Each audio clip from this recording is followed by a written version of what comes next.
Such an important and interesting review here today, a full driving review of the all-new Mercedes GLC as the GLC EQ, the electric GLC. How good is it? Is it one of the best SUVs out there at this moment? And how does it relate to the BMW iX3, the main new competitor, because we have driven that one already as well? And how does this one relate to the combustion engine model? What is their plan at Mercedes?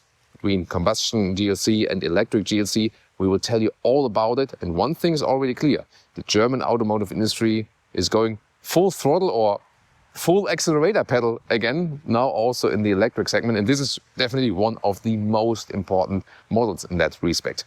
But how does it relate to also into the trims, exterior, interior, different versions, different colors, everything with Thomas and Autogefühl in 4K, full screen, full length. Let's go with the new GLC, which has this retro front grille inspired by the W108, 109. That was the Mercedes that was preceding the first S-Class, the 116. And I think what I've achieved is that they have this retro grille, which has the same form and outline, but new interpretation with light. These dots are illuminated. This star is illuminated. In the North American market, you also have the illuminated ring around because that's allowed there. It's not allowed in the EU. They would have done that. So they have this mix between retro look and modern look. In this case, I think it's very well done. The original EQ look of their new models was, I think, too artificial and not enough Mercedes-alike. And here the good thing is, when you would not see the logos, you could still see, oh, that's the Mercedes, you know, and that was the goal of it. Here, this is the avant-garde, the base trim, so to speak, and that has the chrome frame around, bright. You can also get dark chrome, so I'm showing that to you. In the AMG line, this inner side would be dark chrome as well. And then you can get both dark chrome inside and outside, so we'll show you different versions. But this is the more like classy look. I like this look very much. And also the clear blue color, aka Thomas Blue, because this is one of my favorite blue tones here, definitely. It is a blue color that is really screaming out, yes, I am a blue color. Then headlamps here with the star identity. This is the digital light, matrix LED, where you can see this also has these blue lines on the inside. Then you also know this is a digital light, and it also says right here. So then it can also have this extensive high beam function. Then you see extensive power domes here on front of the hood. And talking about the hood, there's a special feature because they have a frunk here. And here we press the logo just slightly, and then we do this manual release. It's very funny to see here, by the way, how they do this manual release and with the cable right there. And you have a significant frunk, really large, you know, for a cable. There's also nice floor mat in there, for example. These would be then where the splitters for the American market would be put inside, because, yeah, you know, there's the thing that they have this regulation that people don't get the idea that they put people in the front. Yeah, about that. But it's very well usable, pretty cool. And this opening mechanism is also coming very handy. So that's really, really nice. Like that. And you also see that they kept the relatively long front hood for design purposes, for aerodynamics, and here to get a very large frunk as well, because now it's getting very interesting as well as for the dimensions. We are here at 4.85 meters or 191 inches, and that is 30 centimeters, 5 inches longer than the combustion engine GLC. 8 centimeters of that goes into the longer wheelbase, and then 5 centimeters or 2 inches goes into exactly here a longer legroom on the inside. So taking a look at that, and then here you can see that they kept this long hood as a core identity of the GLC. 20-inch wheels, 19 to 21 is the range. Here then in the middle, different designs are available, and I have to see there's one special design in 20-inch which I really love. It's not this one, it is also cool, but there's one new special design which is pretty cool. Let's see if we can find that somehow. In this case here, also the Avantgarde has the classic SUV plastic wheel arches. I mean, why not? And also very special, the entry-level version still has real door handles. Why is that so important? First of all, here you have very good, just normal feedback, and they're easy to open. And to me, also safer, because the higher trim versions have the flush door handles that come out. And they're supposed to be very safe at German manufacturers, but because some other manufacturers didn't implement them that well. There were these incidents in China where they couldn't get the door open in the accident, and now the Chinese market will be will have them forbidden. These flush door handles. The good thing for Mercedes is they have them. They can just pull them out. Hey, we already have them. At this moment, when you order the GLC, very initially, you cannot get them with keyless go. So you always have to take out the key and open the vehicle, pressing on the key fob, and only keyless go in combination with the flush door handles. But I asked Mercedes, customers want keyless go, but also classic door handles. So will you offer that, the combination, classic door handles and keyless entry? And they said, yes, we are also going to offer that. So that's very important info. Classic GLC look here. And I think it's also nice that they didn't make a special electric look for the GLC now, but they kept it with its true identity indeed. The only thing is, and we see that with all new Mercedes models, let's say not only electric models, but also, new upcoming models or facelifts and so on, that they use this black bar here. Yeah, I'm not the biggest fan of that. I asked the designers, why did you actually do that? And the reason they did that is they wanted to keep the star on the same line here with the lights. And then this star has the flipping logo effect to open the trunk, and also the rear view camera is hidden there, that it's protected against wind, rain and so on. But then they said it has to be in a certain angle, because then the rear view camera has to look down in a specific angle. And so they put it together in this unit that they can put it on the same height, but it still complies with all regulations at how the camera has to look. And the other solution would be that you put it somewhere else in the metal, but then you cannot align the stars so well with the same height of the lamps. This is like one of the explanations for that. Bottom line, I like it better when you see more vehicle color in the rear than the black bar. Or what do you think about it? Nice, I think, again, that they use this, Mercedes structure here with the stars also in the tail lamps. Why not? And the Avantgarde has more chrome in the lower part right here, bright design, whereas the AMG line would have high gloss black. And we're soon going to show you an AMG line exterior and also interior later on, that you can also compare that. This is here the GLC 400. And you see, it just says GLC 400 and 4MATIC.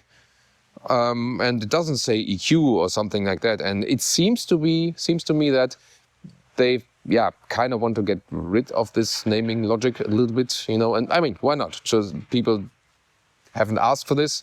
Just call it, then we say like electric GLC or whatever, And the second vehicle for you to show you the differences. First of all, here in the normal white color, and this is with AMG line. Of course, good contrast to the white color then. AMG line has different graphic here in the lower part in comparison to the Avantgarde. And also the grille here, this is equipped with the night package. So it doesn't automatically come with AMG line, but with the night package, then you have dark chrome here, the outline. And we also have here these black pads here, or these covers then for the side mirrors. And we also have the black outline around the window. So here then AMG line plus the night package for the sportier look overall. For example, also the lower side skirt is then here in the high gloss black. We also have different wheels here. These are 20-inch wheels in this aerodynamic design right here. And you can see that in the rear, you do have talked about this black mask. And then you have even, like this like almost parallel running in a different height than the high gloss black in the lower part. So tell me in the comments if you're more like the Avantgarde style, which would be probably my favorite, more classy look. And this would be probably like Leah would design the vehicle. She's all more into the AMG line, more black, or M Sport package, Audi S and so on. But whatever you prefer actually. And later when we jump to the interior part now, we will also take a look at this very vehicle, because this also has then the AMG line interior. And whereas we just had the opaline white vehicles, this is the white color, this one here is the Patagonia Red with AMG Line Plus and night package. What does that mean? We have night package, again, the frame outside in dark. AMG Line also makes the inside of the grille dark chrome, but you could also have the AMG Line, of course, with the bright frame outside if you don't go for the night package. So you have some variation that is possible. And you could theoretically also depict this dark chrome on the inside and make it bright on the inside. So yeah, whatever you desire, you can pick it there. And then here with the AMG-Line Plus, we have special wheels, the biggest ones, 21-inch in black. In this case, and also here with these side steps, which maybe look negative as for the wind resistance, but they're actually rather helping. And AMG-Line Plus here in the rear also has a little bit longer spoiler. So usually it's like this. And then you have this longer spoiler than here in the rear, if you want to have it even more, a little bit dramatic.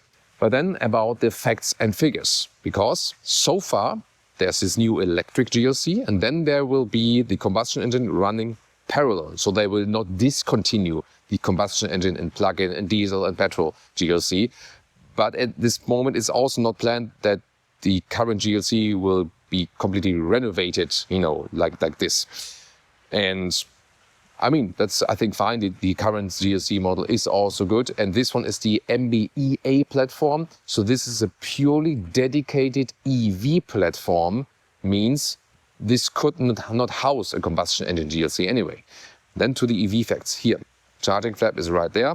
So also electric, 11 kilowatt AC or option 22. And then here you have an official 330 kilowatt DC charging peak. Also closes electric again. It can, however, also reach some higher figures like 350, 355 kilowatts just for a very brief time. Then the charging curves are also dropping quite quickly, and you can go from 10 to 80% state of charge in about 22 minutes. And that was also achieved. Could see that, like the concise test of that's working very well.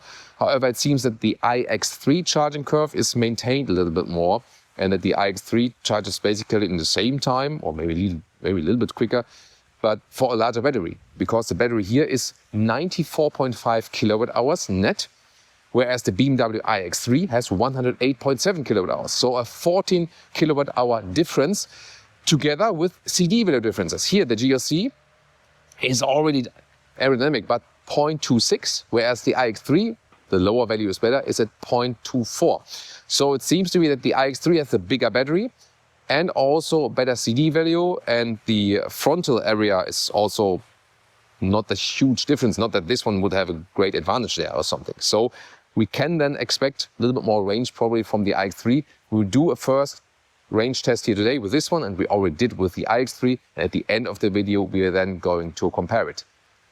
That seems like, wait a minute, is the iX3 then better? However, here the GLC, the electric one, also has a lot of advantages in itself and unique selling points. For example, acceleration.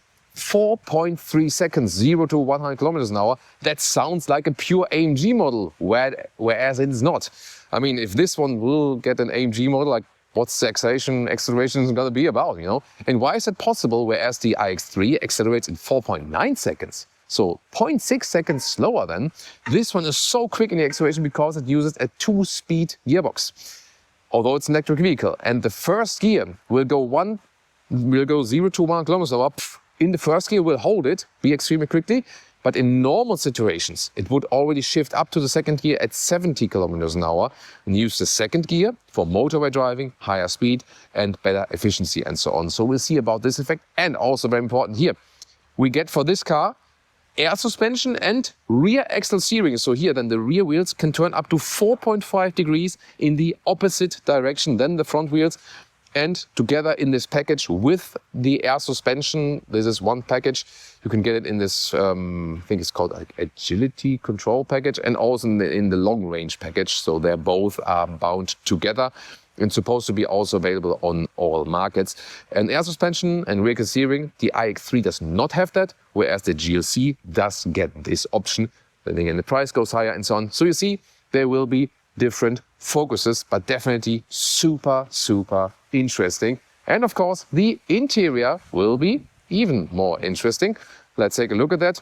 Yeah, I love these classic door handles then. In this case, really gotta say that. And door closing sound. Good door closing sound, very solid. Let's check out the rear. Yeah, solid as well, like that. And I prefer the classic door handles, but yeah, again, the combination then would be better from the door handles, the classic ones, and the keyless go. Inside of the door, here, very soft touch, also with like a soft touch underneath. Like when you press it in, great quality. Also here with the high grade leather red and in beige, different colors are available. And 4 window levers, not two like in the CLA. And this one here also gives some feedback, the seat control inside of the doors. However, we did lose the seat heating button there, sadly. Then Burmester sound system, and then here hard pack at the inside of the door, a little bit of rubber pad underneath though. You can also open the trunk or the trunk also from here. That's also possible. Then we have, let's see here, the Avantgarde base steering wheel. AMG-Line would have 2 spokes. We will soon take a comparing look. This is also the new animal-free material here at the steering wheel. It's a little bit more matte, less greasy basically than the animal skin surface, and it's really feels soft. And also, like underneath, you know, when you press it in, it gives like some, you know, underneath they have some dampening basically. This is really good, high quality, love that. And real buttons here. The rocker and roller, as they call it, for the cruise control and for the volume jog. They have listened to customers, listened to our feedback as well, and returned these real tactile things on the steering wheel. And also here with the recuperation settings, with the shifting pedals, for example. Dramatic turbine air vents, and also like how the quality is there, you know, when you turn around like this, really nice. Matte wood here also, birch wood. This beautiful design feels really nice. More to that soon. Different matte wood are available. Then these seats here are the high-grade leatherette seats, the Artico seats. And I tested the animal skin seat as well off camera. And when you press it down here, this one gives a nicer pattern, whereas you have more like, you know, there's like these sort of rinses with the animal skin, and this is a little bit softer. So you have a softer surface here. You gotta say though that the BMW iX3, the leatherette quality, is even softer, even a little bit better. The top part here is the comfort seat. You also have a sport seat, and that would have like a stronger bolstering, so to speak, here in this area, and also the integrated head restraint. This one with a separated head restraint. We'll soon tell you all about the differences. And then here the lower area, however, is supposed to be rather the same as for the seating depth. And let's test the comfort. So this one here, Artico leatherette, seat heating, seat cooling will also be available, not at the very first start configurator day, but later also as a separate option. So seat cooling for the Artico seats available. There is optional animal skin in the configurator, and then the microfiber for the sport seat, soon going to show you. And the German market, for example, will also get base fabric seats, fabric outside, leatherette outside. And I think fabric is an underrated seating material. So especially in the American and the Asian markets, it's often, let's say, it's less quality and so on, but it's actually not. The modern fabric seats are pretty breathable and also very cozy when sitting on them, but usually they are then not offered on all markets. Here, manual, making it longer here, extension, and yeah, it's actually nice comfort. So yeah, you can't criticize here anything. The only thing is that the iX3 has a little bit better ergonomics, a wider seat I feel, and a little bit softer from the materials. So here also, once again, the only thing is that there is a competitor that is a little bit better in the seating comfort, but overall great job by Mercedes also introducing this material and showing that you're not losing anything but just gaining from these technologies. And then here, headroom 189, 6'2", a lot of headroom left, fixed glass roof, soon more details to that, and steering wheel here with electric control, in and out, up and down. So yeah, and more to the screen here very soon, but overall you feel that they have once again like stepped up the build quality here. Is really nicely done. And important to show that as well, laminated glass here in the front. And now welcome to the new GLC cockpit. A lot to say about this one here. First of all, this is the highest spec. Then you have this hyper screen. This is really one monitor that goes all the way through. And what they have done in a very nice way, gotta admit that. For example, here you have these schemes, and then they change the background of the screen, and together also the ambient lighting changes. So then the ambient lighting and the scheme on the background is somewhat similar, and that looks really cool, you know. So it's of course nothing that is really needed, but they really play with the high resolution of these screens here, and it's really elegant solution of adding some more digital value, so to speak. Because the thing is, when you remove buttons and switches and so on, how can you still transport a high-class feeling? And that's why I also say to the manufacturers, you still have to offer buttons and switches that you can still be like a high-class 70s, 80s metal stereo. You know, that's why they still have manual volume jog here, for example. That's why they reintroduced the jogs at the steering wheel as well. The only thing I do not have is the climate unit in a tactile way. So this is then in the screen and actually also pretty tiny overall, gotta say. So this screen that goes all the way through is an option. It would start with 2 big bezels here and then 1, 2, 3 screens. However, the base passenger side screen, if you haven't picked any package, is just for a background image and it's not a functional passenger screen. Strange that they make the step, right? And then if you go for the first option, for the first package, then you have here a passenger screen, and this is already included, of course, then in the highest hyper screen, which has then no bezels at all. You can, for example, watch autographer YouTube videos. We'll also try that while driving later on. It will be quite fun. I'm not watching that. Jonas will watch that, who was filming us today. Then here, also soft touch on the top dashboard, more speakers, ambient lighting integration, and then we have beautiful design of these air vents here, also with clicking sound, more of this birch wood, which looks really cool, and also you can feel actually and hear how I feel that. Love that. Different matte wood styles are available, and cup holders are somewhat adaptive. However, they will not hold tall bottles tight enough. So I would wish for this 4-dot design they introduced with the Mercedes S-Class recently in the facelift. Underneath this middle console, we have 2 USB-C chargers. There's no way that goes through from the bottom to the top. Maybe that's mounting reason, but there is a big hole underneath here, but it has no connection to the top chargers here, the inductive charging pads, which are also, wait a minute, I think this looks like there's only 1, but I think there's also 2 available. Maybe that's an option. You cannot put a cable through like in the CLA or something like that. So I would always prefer the cable charging, but you can freely pick if you want cable or inductive charging. Then you have this split armrest, also soft enough for your elbow. And there's then, yeah, you can place all the clutter then here, or microfiber towel with, for cleaning the screen and so on. Then glove box is here, also smoothly dampened. Oh, this is not covered from the inside here, but here at least, not too spacious though. And about this panoramic roof. So also difference, BMW iX3 gets, if you just want, a fixed roof, and then optional, the fixed glass roof. Neither of them have roofs you can open, and this one has this special effect. So it is a fixed glass roof by standard, and then either you have it clear like this, and then you can go for this option here that you can also change it in a digital way with the PDLC technology, but it doesn't change how much sun it comes here. It's more against maybe a little bit less blinding that way, but the heat protection is always standard in the glass, even if you don't go for this option. And it is a very highly sophisticated technology that really leaves a lot of heat from the sun outside, but still a completely fixed roof with metal would still leave more sun outside, you know, so we have to be aware of that. But I mean, it looks cool, it looks modern, brings light on the interior. Might just be a problem when it's like really, really super, super hot in summer days. Then you should also use the preconditioning function for this vehicle, which also works very, very well. Yeah, what do you think about that?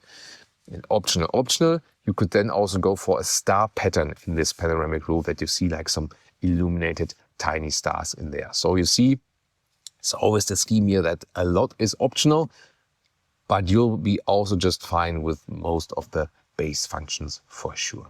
And the driver POV, once again here with the real buttons. This one is still capacitive here though, gotta say that. And on the other side, this is also the capacitive control for the instruments, not my favorite, but I'm really happy to have the real jogs back then here.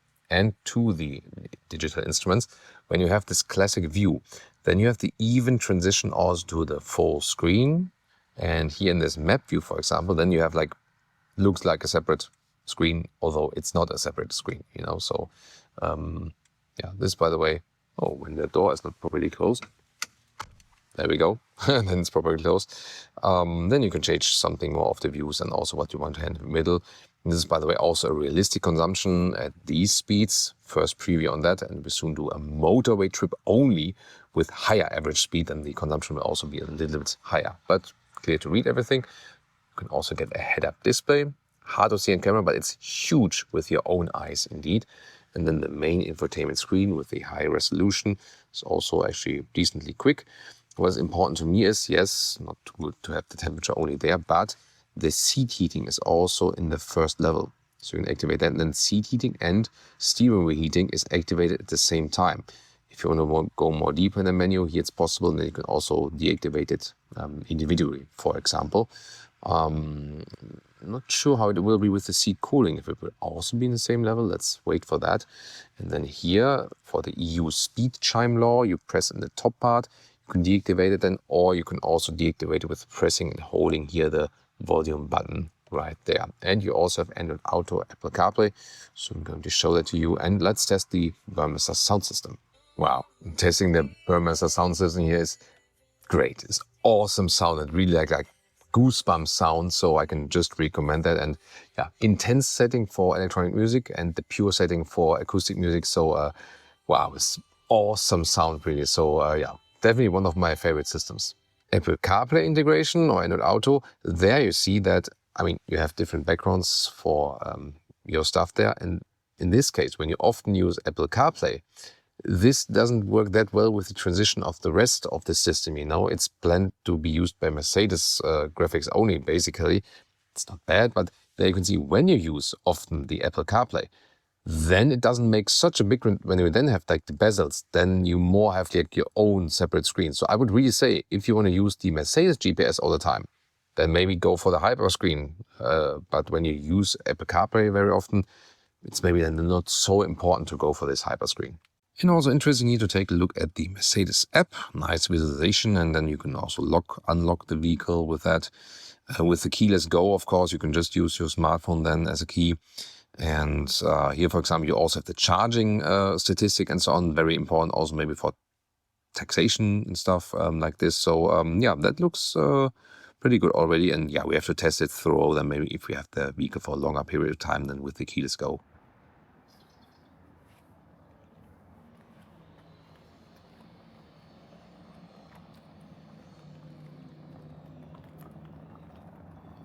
And now the second interior for today, AMG-Line interior. First of all here, everything wrapped tight with a leatherette, nice ambient lighting integration, more leatherette here.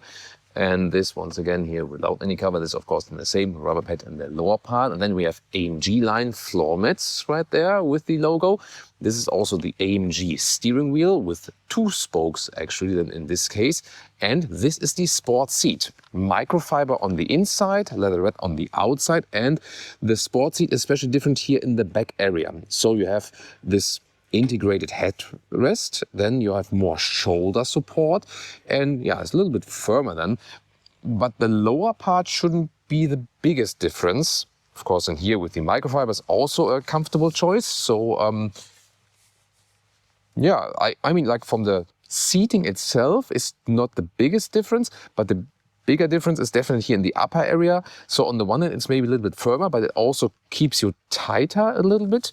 I mean, it's also a good seating position. I got to think about this. Maybe also then again while driving, which one is the more suitable choice. So yeah, tough choice indeed. But good materials also used. The microfiber is also very nice because you, yeah, so to speak, have a yeah, maybe like a cozier atmosphere. But that's totally a matter of preference. You know, some rather prefer the stick surface. You can clean it easier or so on than here the sportier surface. But both work very well. And the cockpit overview, once again here with the screen that goes all the way through. Different decor element. It feels matte here. Has more like a honeycomb structure, I would say so. That matches a little bit with the aluminum. Not sure if this one would be my favorite, but just to give you like a different design idea, and also here how the AMG-Line steering wheel looks again. Now the rear doors here, also everything covered with leatherette. That's nice. Burmester sound system even more, and then hard pack here again, and then to the rear seats. So you have about 5 centimeters or 2 inches more rear legroom in comparison to the GLC combustion engine. So here, so also when I'm driving as a tall person in the front, there's enough legroom left, and yeah, more spacious than in the combustion engine version. Headroom here to the side, a little bit close. Then here in the middle to the glass roof, also plenty of space, no problem. And here in the middle part, by the way, folding this down, then you have either a smartphone holder or some cup holders in there. And the rear comfort is also fairly good. And you see also that although it's an electric vehicle, there's not too much bending, you know, from the angle of the knees here. advantage for an SUV because they have, you know, more space than in the height. And yeah, it's actually quite cozy here. Why not? You can definitely use it here. 2 USB-C chargers in the middle part, and there's also not much of a middle tunnel here, of course. Yeah, since electric vehicle, one electric motor in the front, one in the rear, then you don't need it in the same way like you would do with a classic combustion engine. And ISOFIX then here on the outsides each. Interesting, this, this can be like pulled in like this, and then maybe that wasn't a good idea. Yeah, there we go. And let's see from the inclination here. No, that's it. So that's only for folding, but you could fold down this ski hatch here, for example. Trunk or boot at 570 liter, and here we flip the Mercedes Star to open it. There we go. Then we have this cover here, which also has rails left and right. This one still fits underneath vertically, barely, but still works. Of course, you could also remove this whole thing.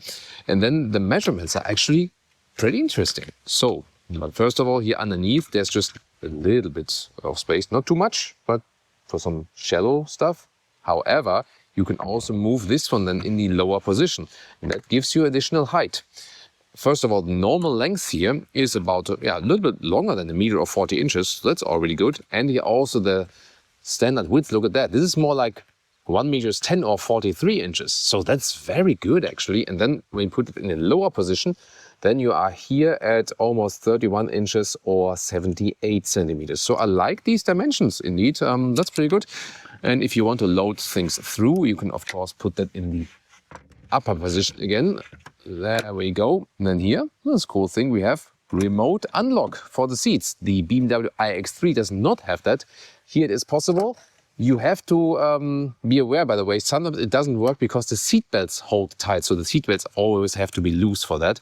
And then here we can load through overall 74 inches or a little bit less than 1 meter 90. But overall, I think very good dimensions here.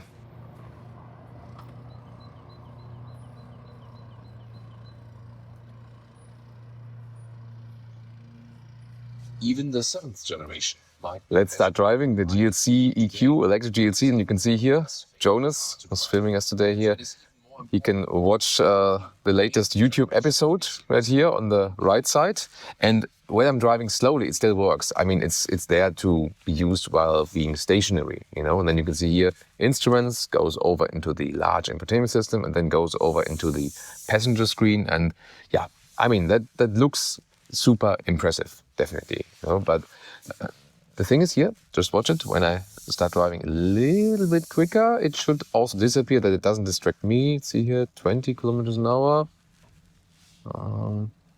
Oh, did we trick the system actually? Because it should disappear, right? When we were doing like a dry test, it did disappear. So, because usually they don't allow that the driver could theoretically still keep watching, but maybe it's because Jonas played so much with the screen. So, I don't know. Yeah, I think that's not supposed to be, and it did disappear in an earlier dry test. So, yeah, probably you can trick the system and somehow. I don't know. Yeah, very interesting. So, yeah, Jonas can watch the latest episode while I'm recording then the newer one. That's funny, but yeah. Well, I'm not sure if that's maybe distracting to the viewer or so. So, yeah, maybe let's do some nice background picture or something like that. Yeah, there we go. Or like this. So we want to try different situations here with the GLC electric.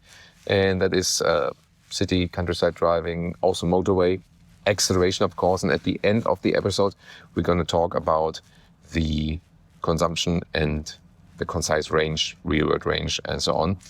This vehicle here is equipped with 20-inch wheels. Oh, there's like this manhole cover here.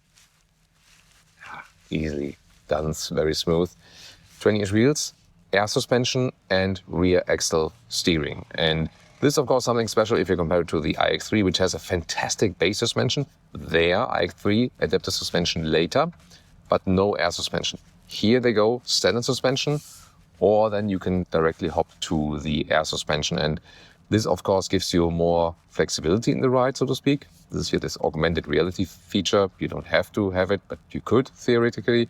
That gives me like the Mercedes internal GPS view then with these augmented arrows right there.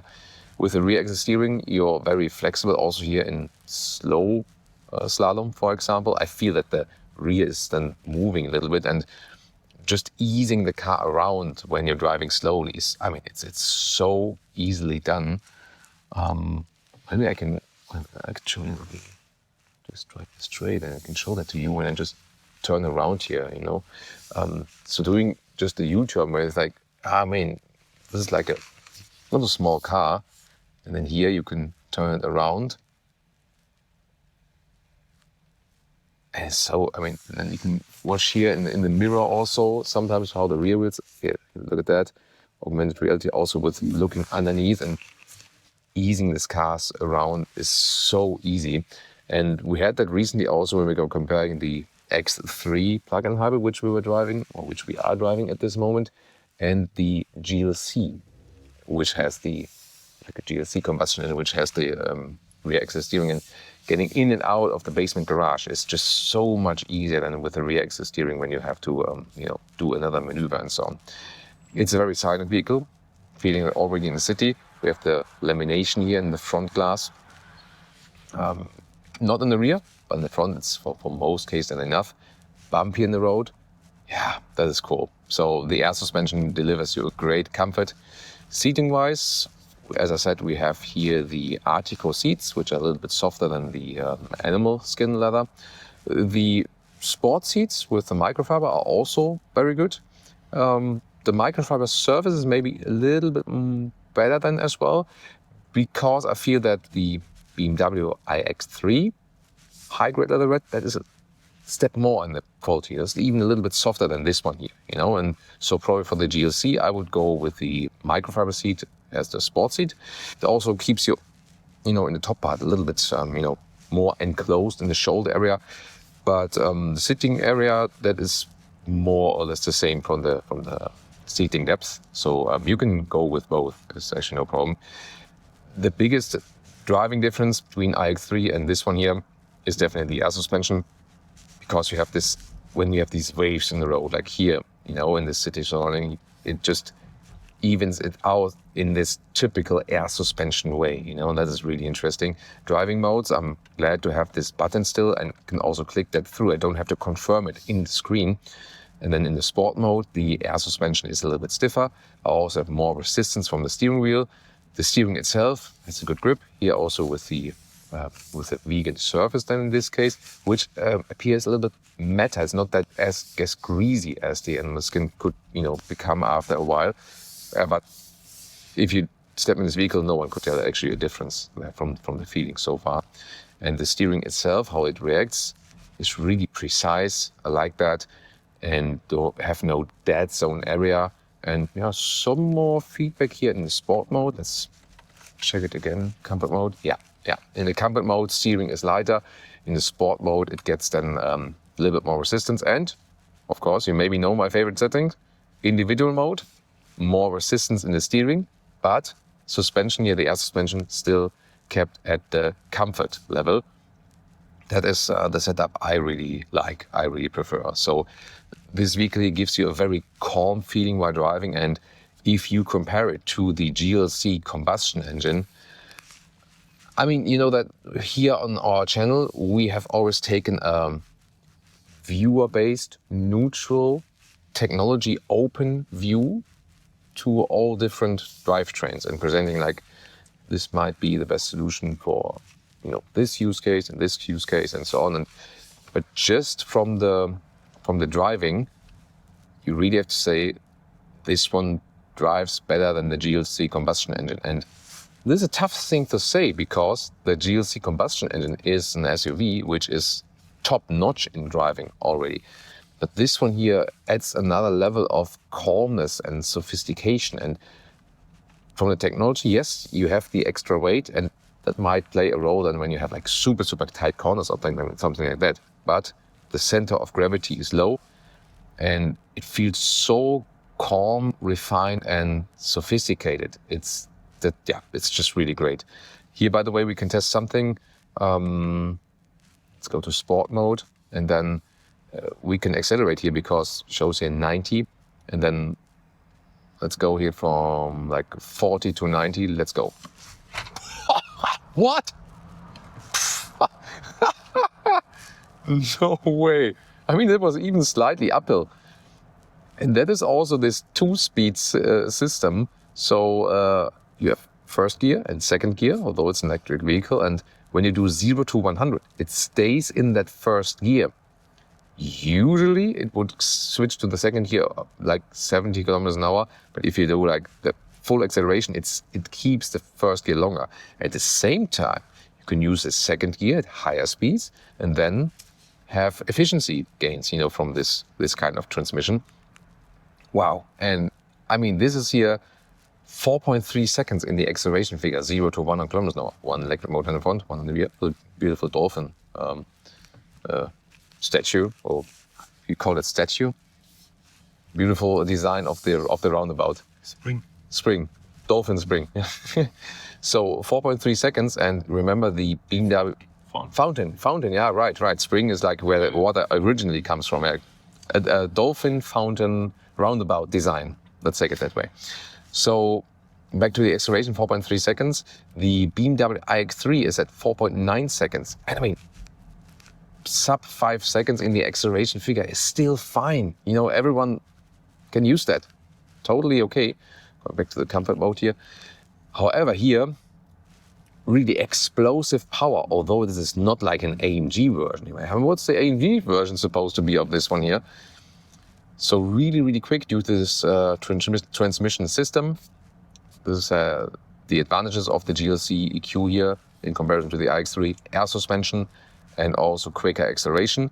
Yet again, the battery of the iX3 is 14 kilowatt hours larger and supposed to have then better range. But of course, it always also depends on the efficiency. And we drive this car here today more and more to find out more about a realistic real-world value, and especially when we go to the motorway soon.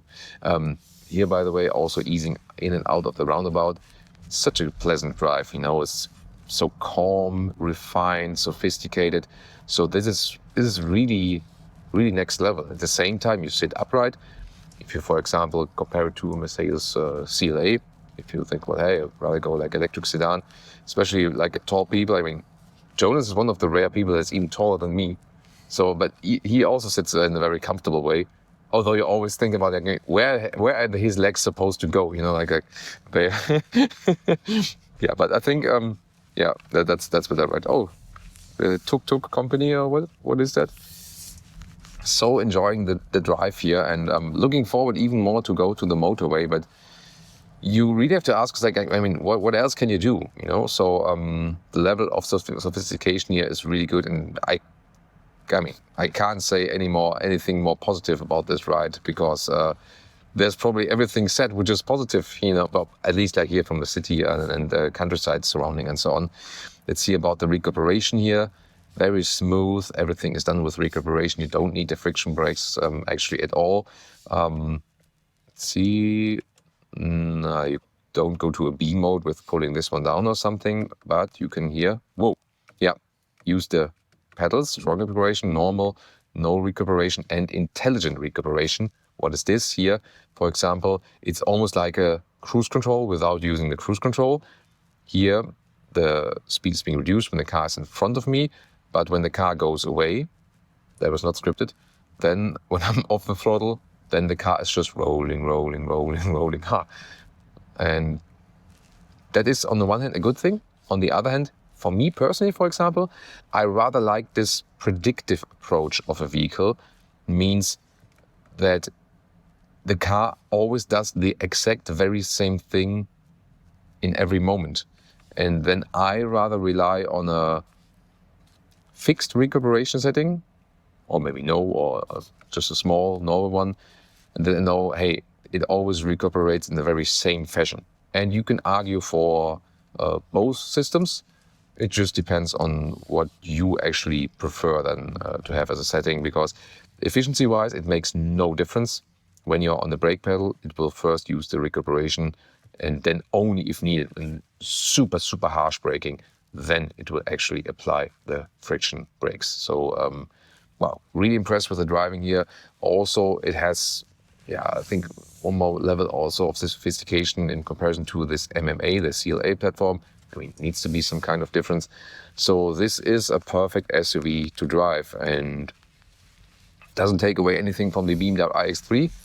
It feels sportier in the drive, definitely more direct, and might be a little bit less of the difference when you pick the base suspension here for the GLC EQ, but here with the air suspension, a little bit floatier ride.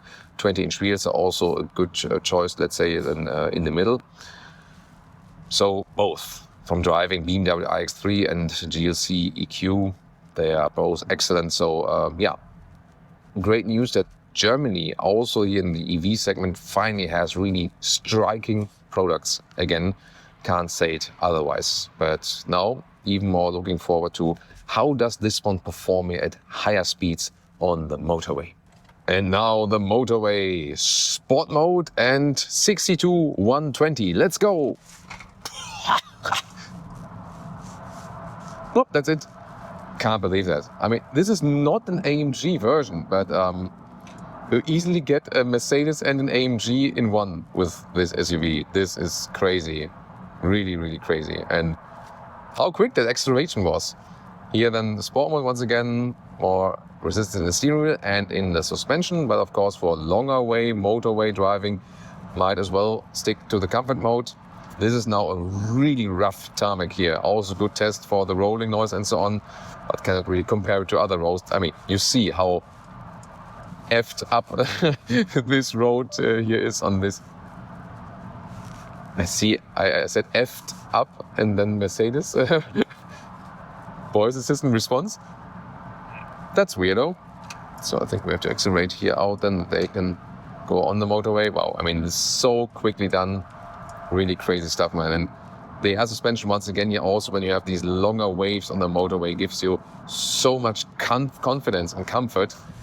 Of course, you might say, hey, you don't want this like waving effect, then you can also put it a little bit stiffer then. Or might as well say, hey, I want to save the money and go for the base suspension. Here, lane change, easily done. So, wow, such a great ride.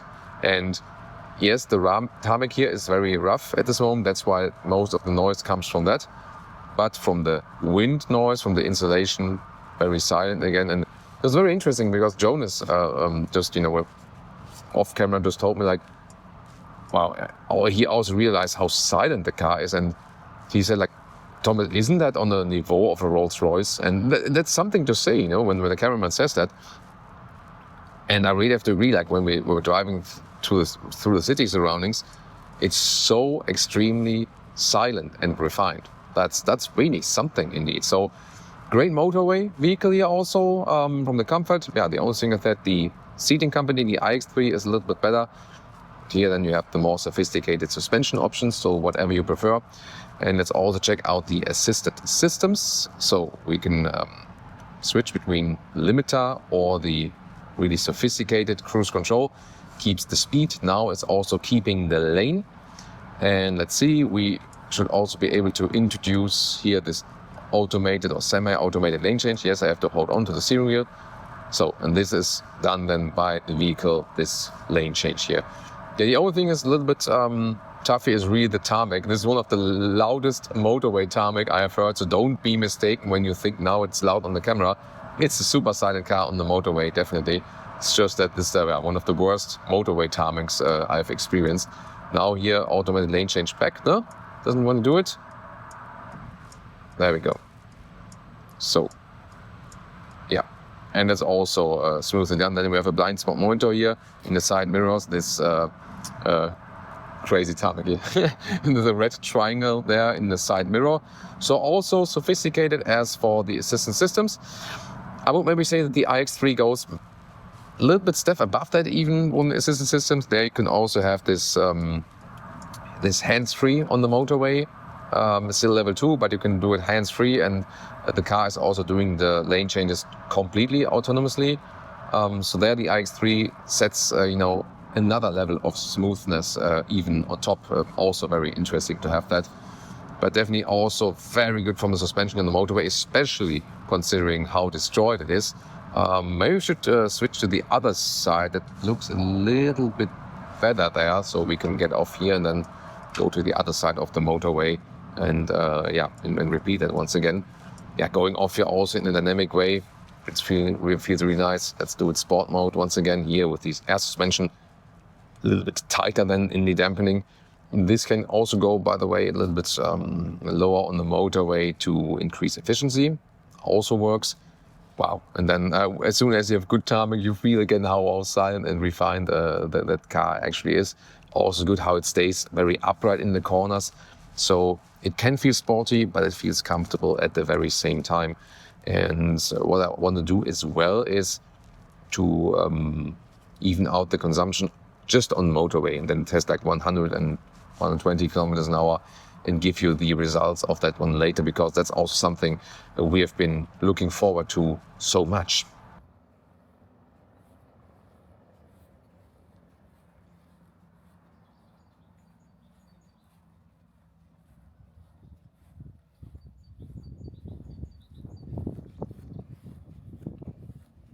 And now, pricing, consumption, real-world range, and my final so far verdict, Mercedes GLC EV versus the BMW iX3.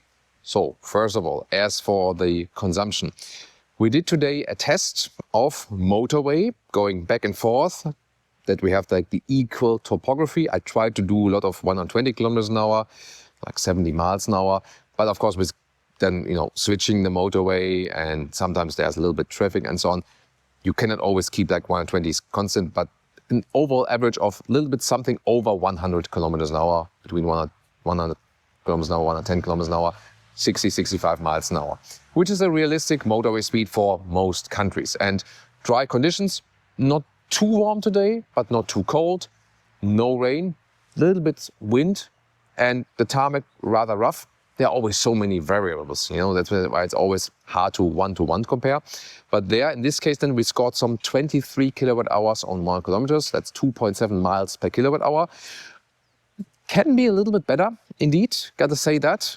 We have to test, of course, different situations. And if you had more city share in it, of course, it was a little bit lower. So like 2 to 3 kilowatt hours per 100 kilometer lower when you not only had the motorway share.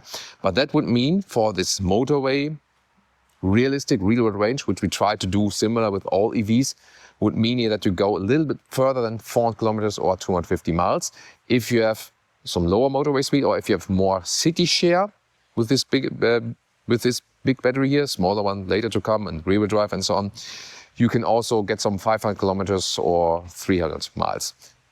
However, if we now compare the BMW iX3 to that, as for the range, there we scored some 20 kilowatt hours, so some 3 miles per kilowatt hour in the rain, also at a similar speed. And that would mean some 450 kilometers of real-world range for the BMW iX3, because it also has a bigger battery, so some 330 miles. So indeed, since, as for the efficiency and the bigger battery, the BMW iX3 will come probably, a little bit more than 100 kilometers, maybe like up to 140 kilometers, 60, 65, 70 miles further than the GLC here. The battery is not the biggest one for this SUV, gotta say that. But then, of course, we have the other advantages, soon more to that when we go to the final comparison, GLC versus iX3. Gotta say about this one, although, it's not especially high consumption, so you'll be fine with that. And you have also like the extras like air suspension and rear exhaust steering, which makes this car like a great drive. It drives so extremely well. It's silent on the interior, very well insulated, so smooth to drive. It's one of the best cars Mercedes has ever built from a modern perspective. There are, of course, all-time classics like 126 S-Class, for example, like this, which is one of the best Mercedes ever built overall, probably. But this one is probably at this moment one of the best Mercedes from their overall portfolio and one of the best SUVs overall out there. Can definitely say that. Maybe then there's someone better, but let's see more about that very soon. Then about the pricing. So this one starts just over 70,000 euros with this battery here. Then when you go like a well-spec car, 80,000 as it stands here right now, and this is not even full spec, 87,000 euros gross. And you can also spec one with even more extras to 95,000 euros. Not necessary though, but definitely not a cheap car. And the leasing rates will be probably also, yeah, like 1% of the gross price, approximately something like that at this moment. But we'll see also how it will score then on the market. But overall, it is a very good offer for an electric SUV, no doubt about that. Yeah, and then when you think about this iX3 comparison, so this one has the more comfortable suspension. The seats are more comfortable in the iX3, even softer material and better, like wider, better cushioning, more seating depth in the lower seatbelt area. This one, however, with the air suspension, more comfortable in the suspension-wise. Rear axle steering, important for European cities where it gets tighter. And when you maneuver around and so on, the rear axle steering helps massively, definitely. Base suspension, where the space suspension would also be a very good comparison, definitely. Yeah, and then of course the thing is that the iX3 just comes a little bit longer in the range and is also a little bit cheaper. So this is a fantastic vehicle. The BMW iX3 is the only big problem for the GLC EQ because that is also so good that is basically probably the only car that can beat this one at this moment. But definitely what had to become clear, because I was so happy with driving this one and drives even better than the combustion engine GLC, which is already a fantastic car.